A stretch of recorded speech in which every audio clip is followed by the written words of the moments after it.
vais vous lire un extrait de mon roman « Le chardon d'Amboise ». Plus particulièrement le passage du crime.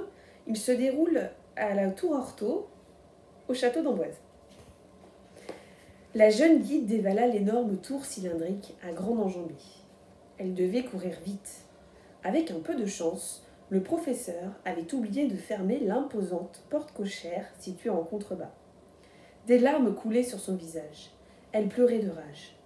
Elle manqua de tomber à plusieurs reprises et pensa aux chevaux qui autrefois empruntaient ses pavés.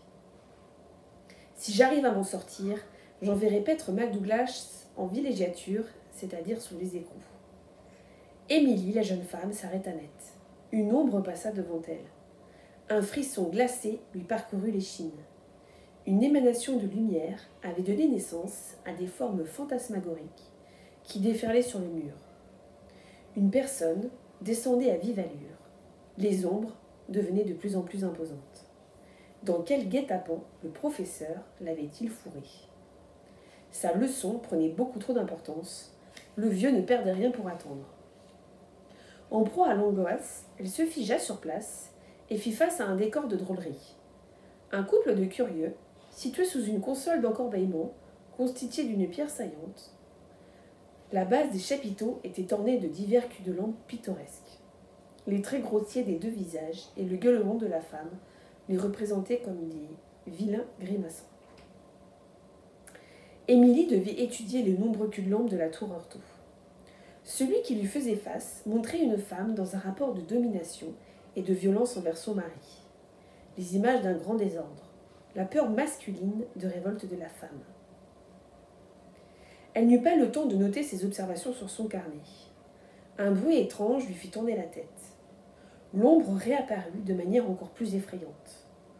Émilie chercha un endroit où se cacher. Le renfoncement de la sortie de secours. Un stress soudain provoqua la mode survie de son cerveau, chaviré dans l'horreur. Cela ne la sauva pas pour autant. Une main bâillonna son visage, l'empêchant ainsi de s'échapper. La jeune fille tenta de s'en dégager par un coup de coude dans les flancs. Les doigts se déplièrent, lui laissant deviner la pince d'un homme velu, sans doute âgé. Elle avait peu de choix. Ou se retourner pour attaquer, ou appeler à l'aide. Un cri d'horreur résonna dans toute la bâtisse. Les yeux exorbités d'Émilie firent face à un nouveau décor. Une femme corpulente et vulgaire lacérait les testicules d'un homme. Les personnages devenaient de plus en plus grotesques au fur et à mesure de la descente de la tour. La jeune fille envia la matrone et s'imagina coupant les attributs de son agresseur.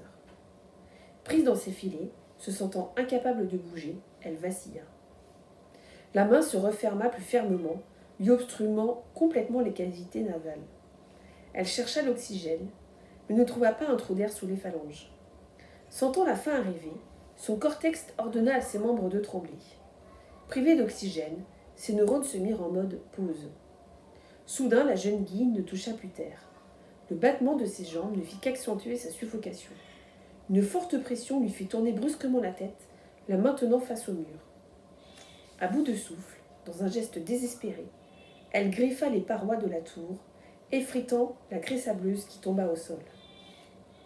Les traces de ses ongles gravèrent la pierre de tuffeau à jamais.